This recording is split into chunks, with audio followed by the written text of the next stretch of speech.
With the 2026 Senate elections coming up much sooner than we can expect, it is now time to fill in this Senate map based on polling from every state with polling thus far.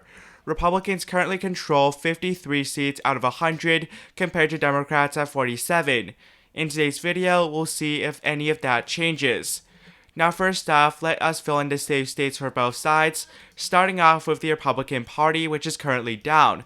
These are all the states that does not have any polling thus far, and these are not really the most competitive seats at all. The state of Alaska does have one poll, but it features Mary Peltola, who has announced that she will not run for Senate and perhaps will run for governor. Thus, that's kind of irrelevant, and Republicans are at 46 seats. Democrats have their own safe states, and although they start off in the lead, after these safe states are filled in, their lead essentially dwindles to a point where Republicans are actually in the advantage. Republicans have 47, while Democrats simply have 40 seats, which leaves out 13 states left to be filled in. I'm going to start here with Colorado and move in geographical order. So in the state of Colorado here, we don't have a lot of polls, and we see a lot of solid D characterizations.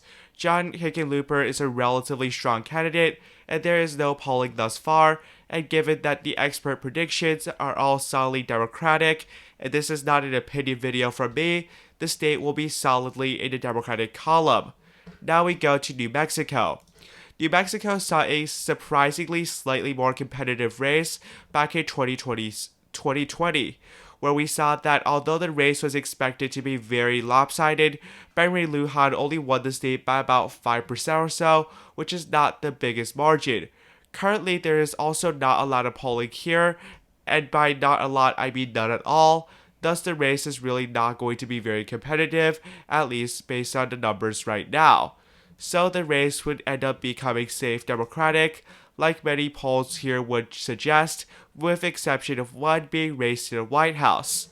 Now we go to the next state on this list, the state of Nebraska. Nebraska is a very Republican state. However, in 2024, we saw a surprisingly slightly more competitive race between an independent and the Republican senator. Next up, we have here the state of New Mexico. New Mexico also doesn't have any polling yet, and in 2026, most predictors, 3 of the 4, expect the race to become, quote, safely in the Democratic column, with one considering it as likely. Although, this is the majority is considering this race as safe, Benry Lujan had a surprisingly competitive race back in 2020, where he only won the state by 6.1%, underrunning Joe Biden by nearly 5 points. As a result, I'll be conservative here and put the race as likely Democrat. Now we go to Nebraska. Nebraska here only has one poll, and the state is very conservative. Trump won the state by over 20 points back in 2024 and 2020. However, interestingly, this race is slightly more competitive according to the polling, or at least the one poll that has been conducted, which suggests that the incumbent Republican Pete Ricketts is only up against independent Dan Osborne by 1%. Now, it does look like Osborne might actually run, and he has formed an exploratory committee, which means that he might actually run for this race. Right now, it doesn't seem like he has a lot of money on hand, and Pete Ricketts has a massive advantage. However, this race could be interesting as in 2024, we saw it was within 6.7% between Deb Fischer, the incumbent Republican, and Dan Osborne, the independent.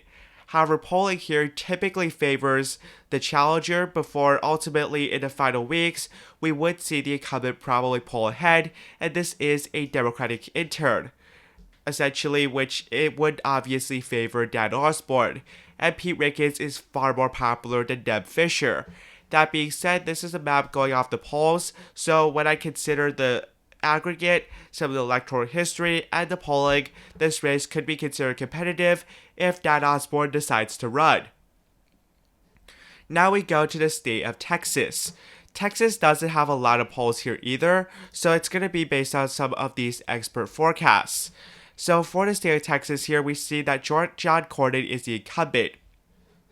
But it is said that John Cornyn might actually lose the primary to Ken Paxton, with a bunch of polls suggesting that Cornyn might lose. That being said, incumbents generally overperform the polls, and it is a bit early, so we don't know as of right now. However, it does look like there could be a very interesting primary in that race. There's no real hypothetical polling here, there's not a lot anyways, but there is some. John Cornyn does seem like he's going to lead against Colin Allred by about 4 points. And we're just going to look at the Cornyn polls right now. Cornyn's up against 6 against Beto O'Rourke.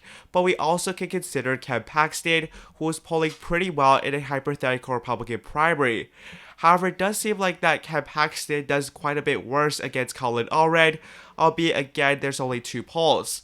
When I consider everything, I would still take more into consideration the polls between John Cornyn and Colin Allred, just because that seems probably like the most likely scenario, where Cornyn is up by 4. I consider the forecast as well. I'll average this race out to about a lead Republican characterization.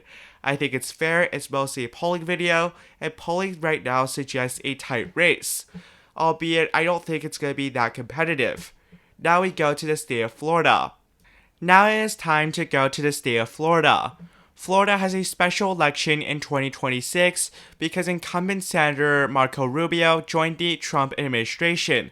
Thus, although the term expires in 2028, this is a race that will be contested by both sides. Currently, the senator that was appointed is Ashley Moody. However, she will actually have to run for the race. It does look like she'll probably win just because she has the cash-on-hand advantage, at least in the Republican primary. And out of the predictions, this is a solidly Republican race, with the exception of course being race to the White House again, putting this as lean Republican. However, their aggregate is weird, as a 10% margin sometimes counts as leaning Republican, and even a 7-point margin can count as tilt, which I find to be quite interesting and quite odd. Thus, I'm not really going to consider this as much, and I'm just going to put this as safe Republican. Now we go to Virginia. Georgia and North Carolina are very close, so I'm going to show you that at the end. Make sure to watch to the end of the video to see those characterizations. We now move on here to the state of Virginia. In Virginia right now, the incumbent is Mark Warner, who won re-election by 12% in 2020. The race is not expected to be super competitive, and there's not really any type of actual polling here. Glenn Youngkin, if he was to run, would make the race more competitive. But right now, the only candidate is Kim Farrington on the Republican side, and they're not necessarily a very well-known name. Thus, this race right now is still safe Republican, albeit I'm going to put it as likely just to be safe, because Glenn Youngkin could run for Senate. Now we go to the state of Ohio here. I'm going to really leave out Georgia and North Carolina, because they're going to be very interesting later on. So for the state of Ohio here, there is again some uncertain factors, specifically who Democrats will end up running. But in the state of Ohio here, this is going to be a special election, which makes this more interesting. There's hypothetical polling, and it really is more interesting because this race, Sherrod Brown could actually choose to run as the Democratic candidate, which would make this race a lot more competitive.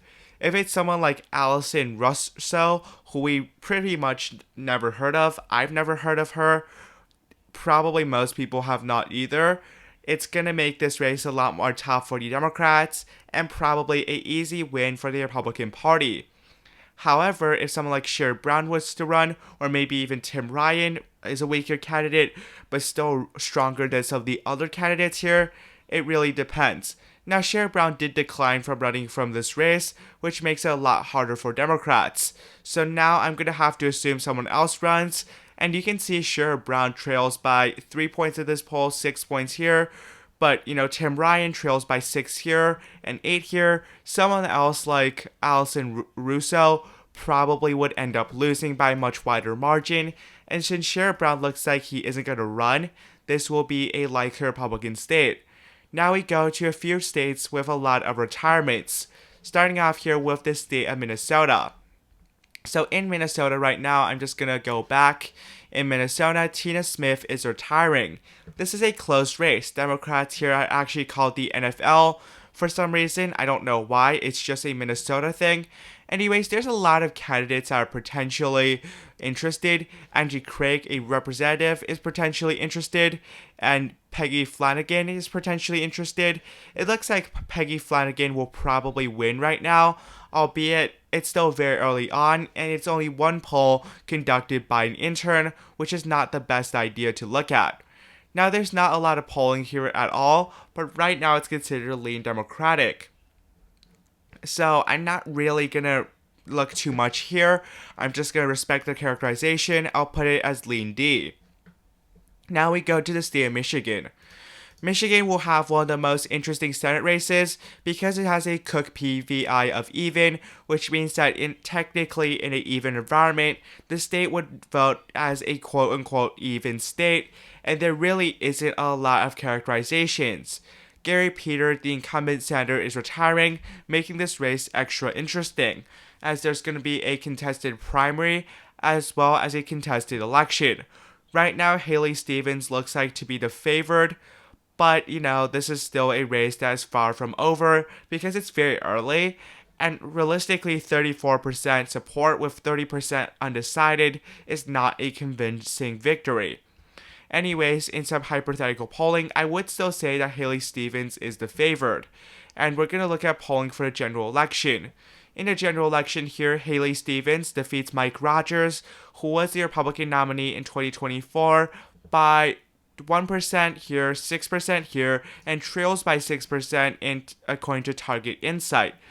Now, this candidate, who I've actually never heard of, trails Mike Rogers by a few points, while Malloy McCrow is roughly even with Mike Rogers. I did say that I would consider Haley Stevens as polling the most, because she seems like the inevitable Democratic frontrunner at this moment in time, albeit there's still a lot to consider.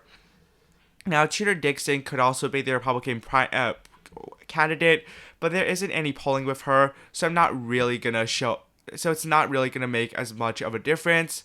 So right now, if you just look at the polls we have so far, considering that I do consider the Haley Stevens polling more, I would have to say that Haley Stevens is narrowly favored, albeit it is a very competitive race. Anyways, we now go to the state of New Hampshire, where Jeanne Shaheen, the incumbent senator, is retiring, making the race a lot more interesting.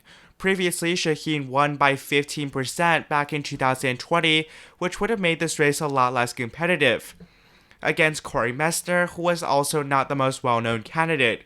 Anyways, in 2026, this race is a lot more interesting, although the state is still a tilting blue state overall.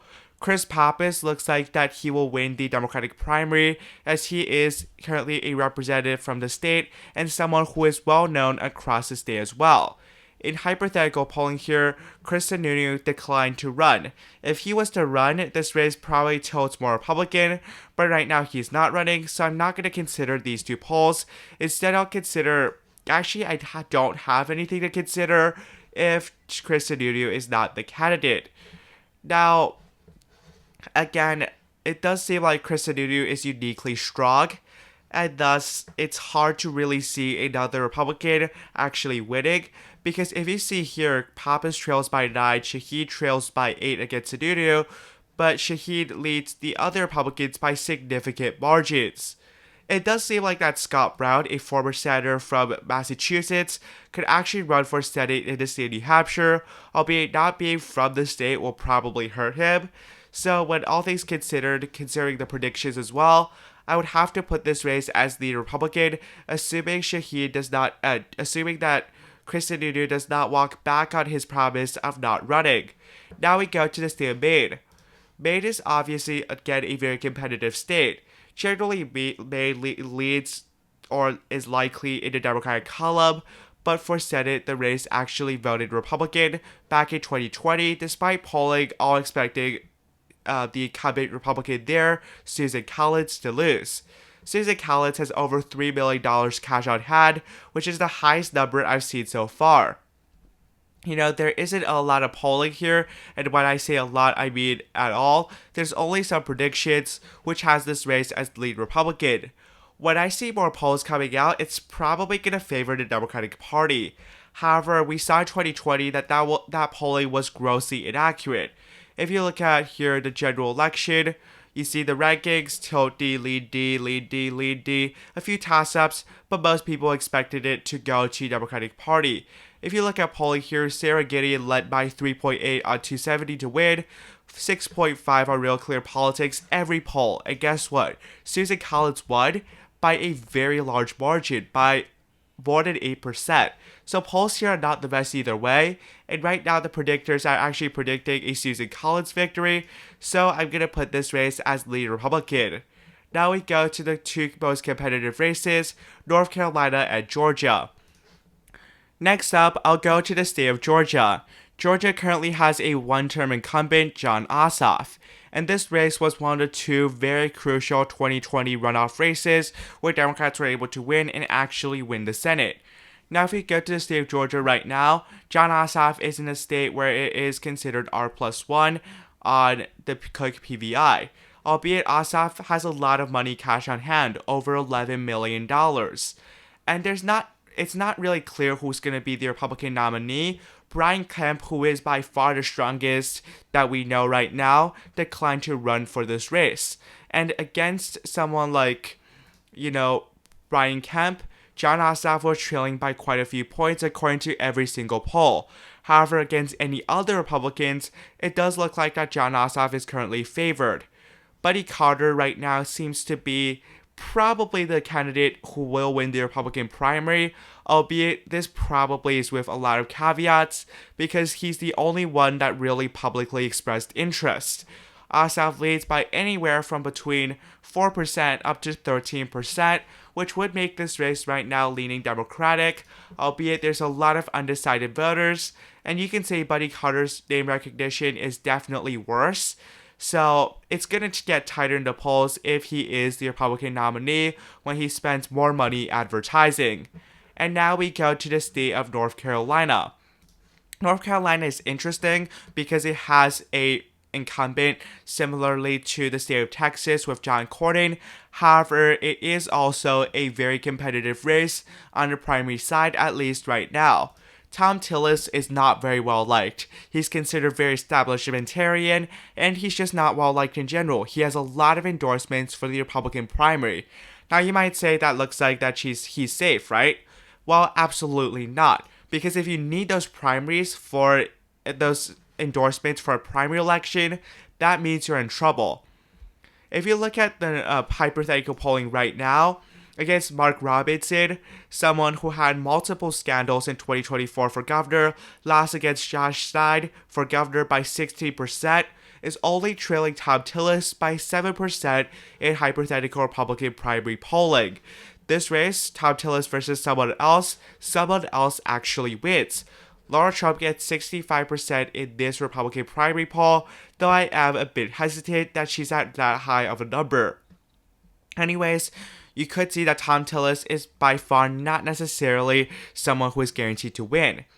If you look at the polls right now, Tom Tillis trails Roy Cooper by 1 point in this poll, 2 points in this, 3 points in this, and 4 points here. So very tight margins, but nonetheless, a lead is a lead. If you look at the race between Laura Trump and Roy Cooper, Laura Trump fares pretty similarly to Tom Tillis, just slightly behind. Albeit in the rankings, we have 3 toss-up rankings essentially, and 1 ranking as lead Republican. Now, when the forecasts clash with the polling, I would side with the polling because this is a polling video. And I think this makes sense. Tom Tillis is far less well-liked than Roy Cooper. Cooper maintained around a 50% or slightly higher approval rating when he was governor. Tom Tillis is very disapproved of across North Carolina. He has like a negative 25% approval rating across the state. While senators generally have lower approval ratings than their governor counterparts, that big of a difference is definitely concerning for Tom Tillis.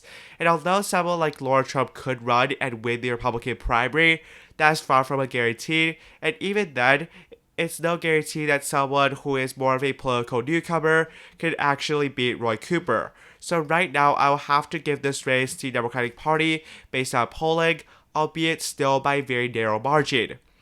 Now, to sum up this video, according to polling, this is going to be a 52-48 election. While Democrats don't win back the Senate, obviously, because this is a very hard map for them, they do end up actually gaining a seat, which do potentially set them up for winning the Senate in 2026, albeit it is still very difficult. Now, of course, this race will depend on a lot of factors, specifically how much people approve or disapprove of Trump's administration in 2026.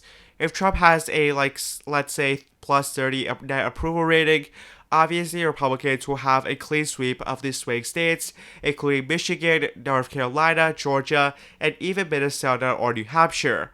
However, if Trump is significantly underwater, we could see states like Texas or even Maine or Ohio become contentious, where we will have actually a very interesting Senate cycle.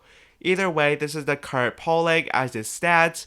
It's not going to be the most accurate map. I can assure you that this will probably not be the final Senate map in 2026, but this is what polling seems to indicate right now.